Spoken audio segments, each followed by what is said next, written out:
How have our nation's priorities gotten so far out of order? Think about it. We care about our money, so we protect our banks with armed guards. We care about our president, so we protect him with armed Secret Service agents. Members of Congress work in offices surrounded by Capitol Police officers. Yet when it comes to our most beloved and vulnerable members of the American family, our children, we as a society leave them utterly defenseless. They're our responsibility, and it's not just our duty to protect them, it's our right to protect them. The only way to stop a monster from killing our kids is to be personally involved and invested in a plan of absolute protection.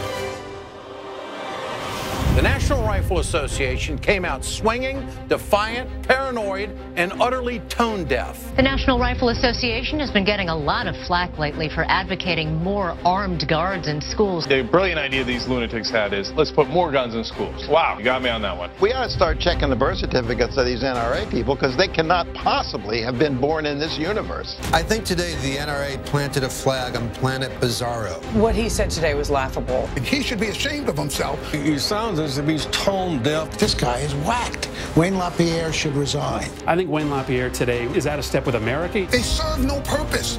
These guys are nuts. Evil. That's the word that just kept popping up in my mind. This is a simple idea from a simple guy that we need not to spend any time talking about. There's no research that says that putting more firearms in the hands of trained or untrained professionals in a shootout is going to make anybody who's sitting around safer. You, sir, are in the head.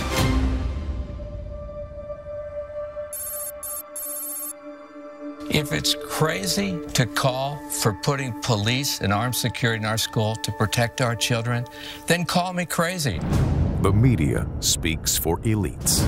America speaks for itself.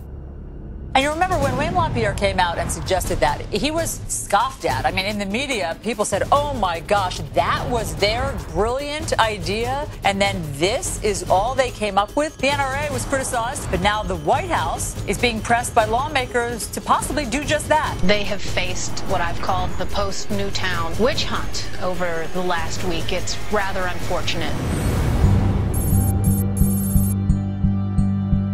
We have an armed guard at every school in the country. That's what the NRA believes. They told me last week that that could work.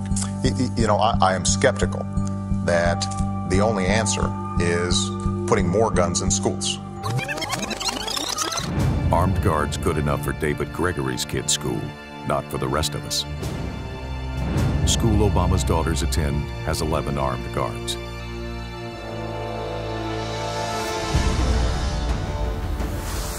Experts estimate that as many as 1/3 of the nation's schools already have armed officers.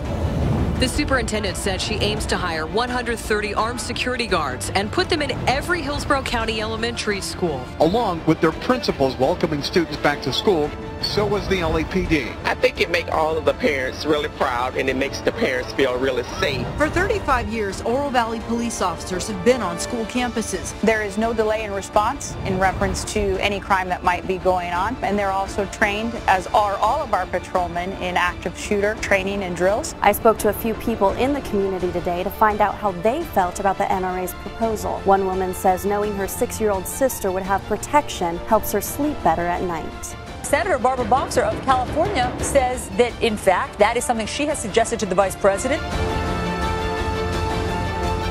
America agrees with Wayne and the NRA. Barack Obama won't have two sets of rules. Armed guards for his rich friends in their elite schools, restrictions in gun-free zones for ours. The only thing that stops a bad guy with a gun is a good guy with a gun.